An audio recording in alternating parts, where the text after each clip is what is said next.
Apakah Anda sadar, serangan-serang terhadap keluarga Jokowi sepertinya sangat terorganisir dan masif? Selain media-media mainstream yang sangat jelas dan aktif menyerang Jokowi dan keluarga, dengan menyediakan panggung yang sangat besar bagi kelompok pembenci Jokowi, hingga fungsi medianya yang harusnya memberikan informasi yang berimbang kepada masyarakat hilang, masyarakat setiap saat disuguhkan berita-berita negatif dan cenderung menyerang Jokowi. Seperti diketahui semua, memang kepemilikan media di negara kita saat ini, sebagian besar media berita dimiliki oleh pemilik partai atau media yang terafiliasi dengan partai politik tertentu. Di media sosial seperti YouTube, beberapa channel yang kita lihat sengaja dibikin dengan tujuan untuk menyerang Jokowi ataupun pemerintahan Prabowo Gibran. Mereka sangat masif menyediakan narasumber yang siap menyerang Jokowi dan pemerintah. Berikut ini kita simpulkan beberapa daftar channel YouTube pembenci Jokowi dan pemerintahan Prabowo Gibran. Simak ulasannya. Saat ini kembali ada serangan rame-rame terhadap Jokowi. Bukan cuma ke Jokowi, tapi juga Gibran, Kaisang, dan juga para pendukung Jokowi. Bahkan kepada PSI. Kaum anti-Jokowi ini mengeroyok terutama di media online dan media sosial. Setiap hari tanpa henti, mereka bersuara menghabisi Jokowi. Mereka menyebarkan kebencian, kebohongan, dan bahkan fitnah. Kali ini saya akan buat daftar dari berbagai kanal anti-Jokowi yang ada di YouTube. Di luar kanal-kanal yang mereka buat, para hostnya juga lazim muncul di media massa umum, seperti diwawancara di layar televisi atau juga dikutip ucapan-ucapannya oleh media online dan di video pendek yang menyebar di media sosial. Mereka itu terus menggempur kubu Jokowi tanpa ampun. Saya tidak tahu apakah mereka ini saling kerjasama atau di belakang mereka ada kekuatan-kekuatan tertentu yang mengorkestrasi serangan. Tapi paling enggak, saya membuat daftarnya saja dulu. Nanti secara perlahan kita bisa melihat apakah mereka memang terkait dalam satu jaringan dan apakah mereka itu ada kaitannya dengan penyandang dana atau kekuatan politik tertentu.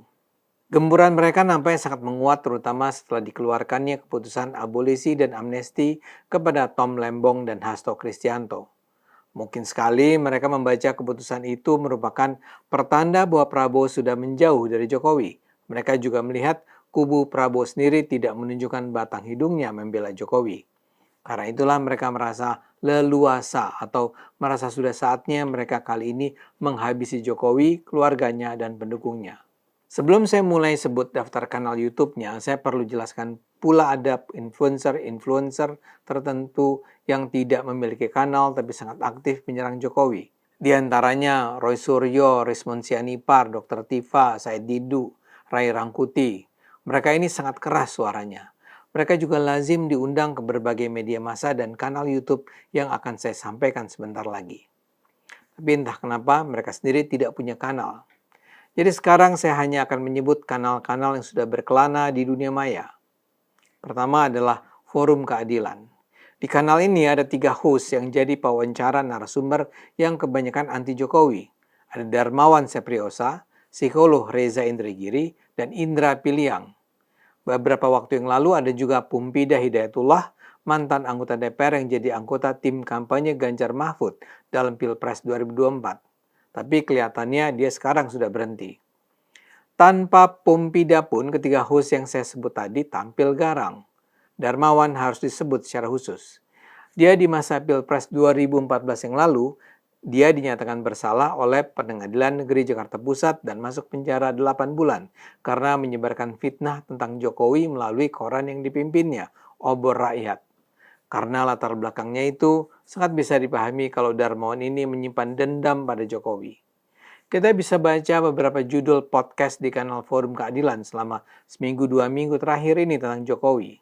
Pada 13 hari yang lalu ada wawancara dengan Slamet Ginting berjudul "Ini Republik Bukan Monarki Jokowi". Pada 12 hari yang lalu wawancara dengan Roy Suryo berjudul "Gibran Gak Ada Apa-Apanya Dibandingkan AHY". Pada 11 hari yang lalu wawancara dengan Slamet Ginting lagi berjudul "Periksa Kejiwaan Jokowi". Pada 9 hari yang lalu wawancara dengan Ahmad Hozinuddin berjudul "Mereka Siap Terkubur Bersama Jokowi". Pada hari yang sama wawancara dengan Syahganda Nainggolan berjudul "Benalu Jokowi Diamputasi Demi Persatuan Nasional". Pada 6 hari yang lalu ada wawancara dengan Ferry Amsyari berjudul "Prabowo Hentikan Dominasi Jokowi". Besoknya ada wawancara dengan Syahganda berjudul "Kubu Jokowi Mulai Serang Prabowo". Kemudian ada wawancara dengan Ahmad Hozinuddin yang menyebut-nyebut nama saya. Judulnya Kasus Sylvester kecil dibanding penistaan agama Ade Armando. Pada 3 hari yang lalu ada wawancara dengan Kolonel Purnawirawan Sri Rajasa berjudul "Pendukung Jokowi Membabi Buta Melawan Prabowo". Dan 1 hari yang lalu ada wawancara dengan Sudirman Said berjudul "Jokowi Obral Izin Tambang". Dari judul-judul itu saja Anda bisa lihat bagaimana mereka menggebuki Jokowi dan kubu pendukungnya serta memprovokasi Prabowo untuk juga menghabisi Jokowi. Isinya penuh dengan karangan bebas, kebohongan, atau paling tidak bisa disebut tidak ada verifikasi. Selain Forum Keadilan, kanal yang harus disebut adalah kanal Refli Harun. Dia ini sebenarnya pernah jadi staf ahli Presiden Jokowi pada 2014, lalu jadi komisaris di Jasa Marga 2015 sampai 2018, dan komisaris utama Pelindo 1 2018 sampai 2020. Tapi sejak di masa kepresidenan Jokowi di periode kedua, Refli nampak menjadi anti Jokowi. Bukan cuma kritis, tapi nampak sangat membenci Jokowi. Sekarang ini kembali terlihat dalam judul-judul podcastnya. 9 hari yang lalu podcastnya berjudul "Prabowo Diam-Diam Kudeta Jokowi". Pada hari yang sama ada podcast pula yang berjudul "Ini Taktik PDIP Makzulkan Gibran". Juga pada hari yang sama ada yang berjudul "Orang Istana Gagalkan Rencana Jokowi". 7 hari yang lalu ada podcast dengan judul "Jokowi Sudah Tak Berkutik, Ring Dekat Prabowo Bocorkan Kondisi Sebenarnya". Lantas ada wawancara dengan Roy Suryo pada 7 Agustus dengan judul "Tertangkap Basah, Ini Sosok Penting di Balik Ijazah, Siap Bongkar Semua Rahasianya". Pada 9 Agustus ada podcast dengan judul "Skenario Jokowi Berujung Petaka, Ketakutan Ditinggal Prabowo, Diam-Diam Geng Solo Dikudeta". Pada 9 Agustus juga ada obrolan dengan Said Didu dengan judul "Jokowi di Ujung Tanduk, Prabowo Tiba-Tiba Berubah, Berbalik Arah ke Anies". Pada 10 Agustus ada podcast berjudul "Prabowo Jokowi Ternyata Saling Sandera, Ada Bisik-Bisik Mau Berontak". Tanggal 11 Agustus ini ada juga yang berjudul "Rocky Gerung dan Slamet Ginting Bocorkan Skenario Babat Habis Orang Jokowi di Istana". Sebelumnya ada pula video berjudul "Jokowi Gibran Panik, Ketakutan Ancaman Prabowo Dasko". Masih ada tayangan-tayangan lain yang sama kerasnya. Tapi saya rasa sudah cukup untuk menggambarkan betapa derasnya serangan ke Jokowi. Apakah judul-judul itu sekedar dibuat untuk clickbait untuk menarik penonton? Saya duga tidak. Mereka itu memang dengan sengaja melakukan aksi propaganda untuk menghancurkan Jokowi. Video-video itu ditonton puluhan ribu sampai lebih dari 100.000 orang. Saya bisa bayangkan bagaimana propaganda itu menyetir benak para penonton untuk membenci Jokowi. Di luar Forum Keadilan dan Refli Harun, ada deretan nama kanal lain dengan isi sejenis penuh serangan terhadap Jokowi.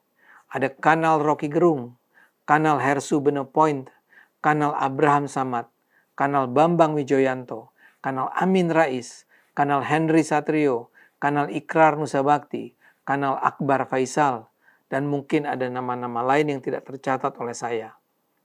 Apa yang ingin saya katakan di sini adalah saat ini terjadi gerakan bersama untuk menghabisi Jokowi, Gibran, Kaisang, PSI, dan para pendukung Jokowi lainnya.